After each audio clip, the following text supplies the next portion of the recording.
York's classic rock, Q1043.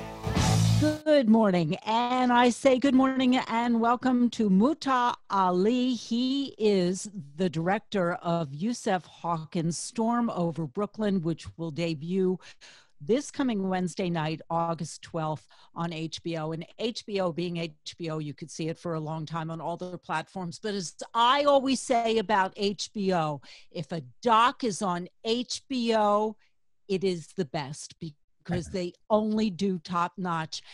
So this documentary takes us back 31 years ago in New York City, at a time when racial tensions were possibly even higher than they are today, I think. But the footage in your film, I want you to first tell Muta the story of Yusuf Hawkins, because for those who weren't around then, and a lot of the protesters who were joining Black Lives Matter weren't even alive then. Yeah. So let's give a background first. So this is in 89, and I was a young kid, but I grew up in Westchester, so I was a little bit away from Brooklyn. And Yusuf was 16 years old. And at 16, you know, that's that age when your buddies are getting their driver's licenses, you're getting a sense of freedom. And one of his friends was looking for a used car, finally found a used car. And Yusuf spent the majority of his youth growing up in East New York. And that was a primarily Black and Hispanic neighborhood. And it's a neighborhood within Brooklyn. The car that his friend found in the classifieds was in Bensonhurst on kind of the other southern western part of Brooklyn. And that was primarily an Italian community, and there weren't very many Black people there. One night, this is April 23rd, 1989, Yusuf was hanging with his friends, and one was like, hey, I want to go check out this car. Let's go tonight. I don't want to wait. And Yusuf, you know, like any friend would, was like, okay, I'll go with you. So 4 people total, Yusuf and 3 of his friends, went to Bensonhurst that night. They arrived around 9:30. And before they knew it, they were intercepted by a mob of about 30, mostly Italian young men, who surrounded them, cornered them, and within a matter of seconds, Yusuf was shot twice in the heart and twice on other parts of his body. And there are chains of events that, you know, led up to that, both in Bensonhurst and in terms of New York as a whole. But that's where Yusuf got killed that night on the corner in Bensonhurst. And, you know, being that it was just a few weeks before New York's primaries, where Mayor Dinkins was running against Ed Koch for the Democratic primary, and Dinkins eventually became the first and only Black mayor of New York City. And also in the 80s leading up to 89, you had other racial killings, like Willie Turks was murdered in 82. You had Michael Stewart killed in 83. You had Eleanor Bumpers. You had Michael Griffith. All these things happened leading up to 89. And then the Central Park case took place in April, the Central Park Jogger, April 89. And this is August. So the city's a little bit on fire already. Next thing you know, a young kid looking for a used car gets murdered. And it was for the skin, the city just expanded. A lot of that Austin was involved in a lot of counter protests, and they mirror a lot of what we see today, sadly.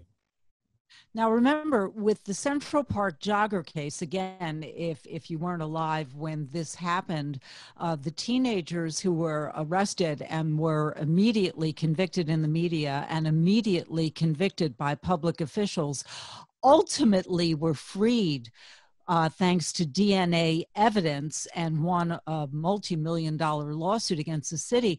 But I mean, the city was completely polarized, much like today, but I think it was even worse then. And the way Yusuf Hawkins' murder was portrayed in the media, now remember, this was before we were talking about fake news. It was portrayed as Yusuf was part of a love triangle.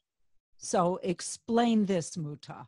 Yeah, that was one of the things. There are oftentimes rumors when people are killed for racist reasons. There's always rumors. They were there up to no good. They were there doing something shady. Why was he here in Bensonhurst at night at 9:30 was asked, you know. But there was no love triangle there was a young woman named Gina Feliciano, who lived in Bensonhurst, and she reportedly had a romantic relationship with Keith Mondello, who is labeled ringleader of that mob who surrounded Yusuf and his friends. But there are other factors that were at play. You know, she, according to witnesses, threatened Keith Mondello and said, "My black friends are going to come and kick your butt."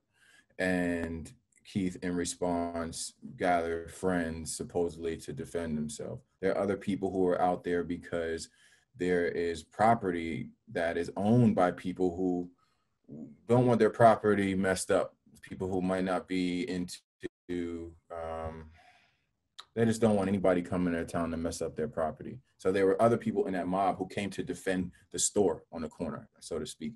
There were people who reported to police they didn't want black people hanging out on those corners at all. So all of those factors led to the numbers of people who were out there. I mean, there were cars, everyone was waiting for black people to arrive. And as soon as they saw Yusuf and his friends, without asking who he was, without asking anything, Yusuf ended up being killed. Since you were just a child when this happened, how did you first learn of this story, and how did you decide to do this documentary now, which I assume was all done before things exploded with the murder of George Floyd? Oh, yes, absolutely. We submitted the completed film to HBO last year, September. And it was actually 2016 when this project came to me. And it was brought to me by Victorious DaCosta. He's one of the producers of the film. And long story short, Yusuf, one of his childhood friends named Charles Darby, appeared in a dream. Charles had a dream about his friend Yusuf, who was killed years and years ago. And Yusuf came to him and said, "Never forget me," or "Don't forget me." And Charles couldn't shake that. He didn't know what to do. Charles isn't a filmmaker. And he started reaching out online to filmmakers who can help him. He reached out to Victorious DaCosta. And Victorious knew me from a past project he had seen. And we were in this filmmaking group. Victorious called me and said, "Hey, would you like to help out with this project? I like what you've done in the past." And he said, "It's about Yusuf Hawkins."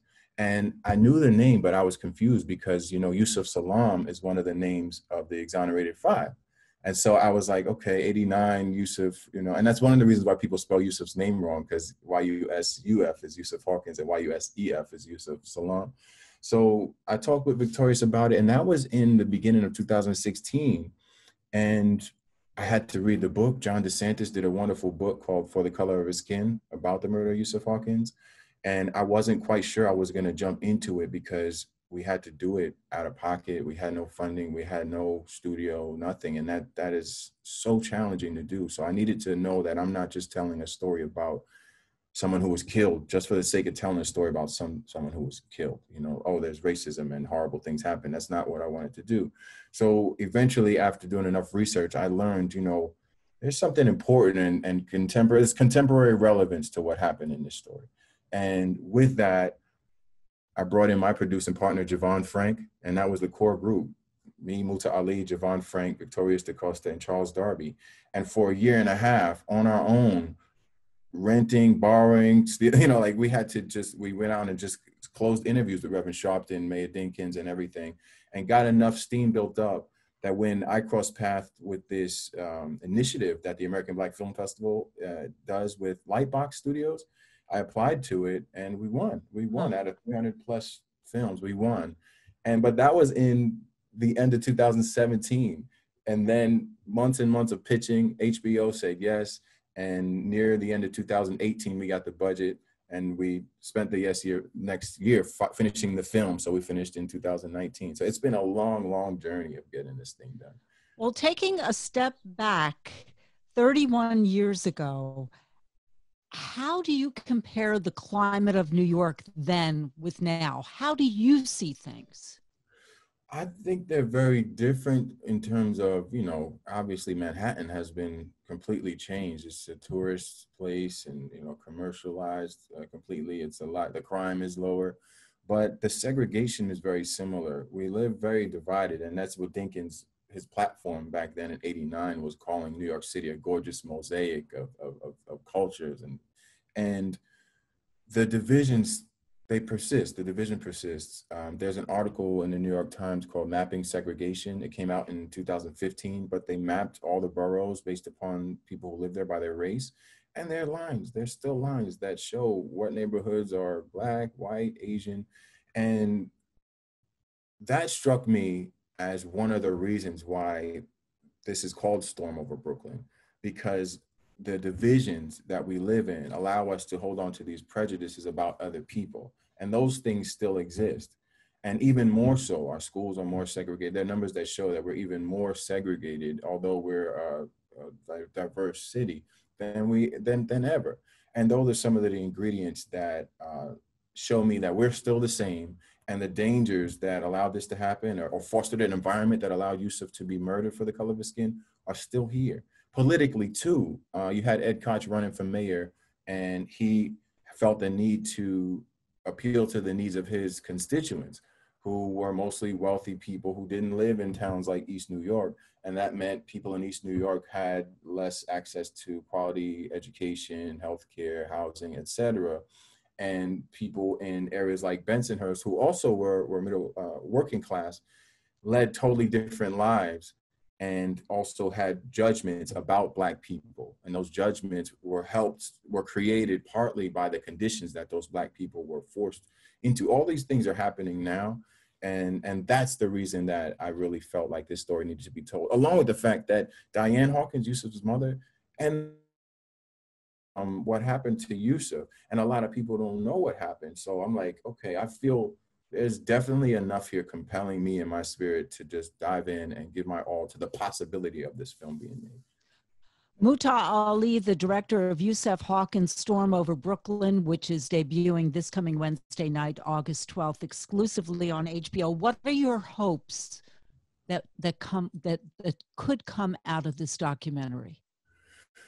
Well, number one, I hope, and it's been affirmed, that the family really loves what we created, Yusuf's family, and it gave them an opportunity for the catharsis that comes with getting a story off your chest.